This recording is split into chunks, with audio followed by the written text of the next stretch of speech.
Lalu Yesus seperti mau menciptakan kembali dan mengembalikan penglihatan manusia tersebut. Dan Yesus menyatakan dirinya sebagai terang.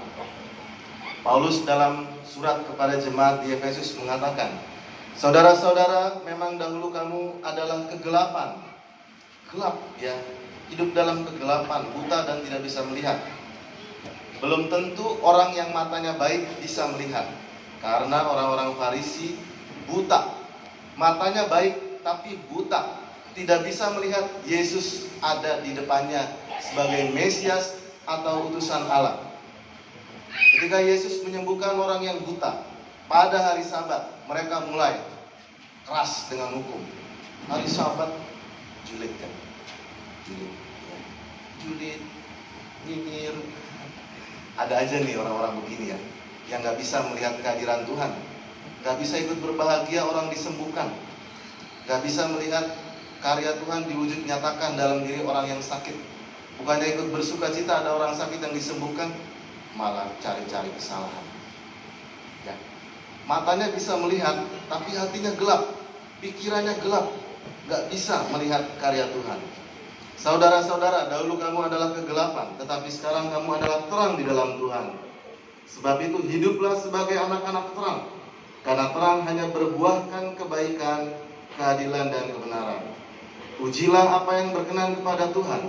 Janganlah turut mengambil bagian dalam perbuatan kegelapan yang tidak berbuahkan apa-apa. Ya, perbuatan kegelapan tidak membuahkan apa-apa. Maka kita mengenal Yesus sebagai Lux Mundi dalam bahasa Latin, atau terang dunia. Terang ini bukan sekedar pengetahuan, tapi kehadiran Allah yang menghalau kegelapan dan kebingungan manusia. Kalau kita memperhatikan dalam perjalanan iman orang yang buta ini, dia berkembang secara bertahap. Injilnya panjang tadi Bapak Ibu. Awalnya dia bilang, siapa yang menyembuhkan kamu? Orang yang disebut Yesus itu. Ya, ini tahap pertama. Yang kedua, dia mulai mengakui Yesus sebagai nabi. Nabi dia itu. Lalu yang ketiga, dalam bagian akhir Injil, pamungkas ya, akhirnya orang buta ini berkata bahwa Yesus adalah Tuhan dan aku percaya kepadanya. Lalu dia sujud kepada Tuhan. Kata Yesus kepadanya, engkau bukan saja melihat dia, bukan saja melihat dia yang sedang berbicara dengan engkau, dialah itu.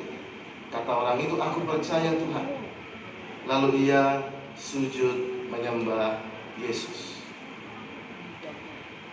Ada satu kisah lagi. Kemarin lusa saya pergi ke perumahan Taman Raya di Mekarsari, Racak. Di situ saya misa untuk umat lingkungan Geofree. Selesai misa, lalu seorang bapak dan ibu menggendong bayinya datang kepada saya dan minta didoakan. Saya sudah mau pulang gitu ya. Oke, saya diam, saya dengarkan. Bapaknya nih, suami mengatakan, kapan itu? Minggu lalu dia bilang, minggu lalu saya minta didoakan oleh Romo. Didoakan untuk beroleh pekerjaan. Besoknya saya dapat pekerjaan. Saya mohon Romo untuk mendoakan istri saya juga sama, supaya mendapatkan pekerjaan yang baik. Bapak Ibu saudara-saudari yang dikasihi Tuhan, ini adalah contoh dari iman yang menyelamatkan, bahwa karya Tuhan terjadi atas orang-orang yang percaya. Ada banyak ternyata kisah-kisah mujizat yang terjadi untuk orang yang melihat terang, yang tidak buta mata imannya.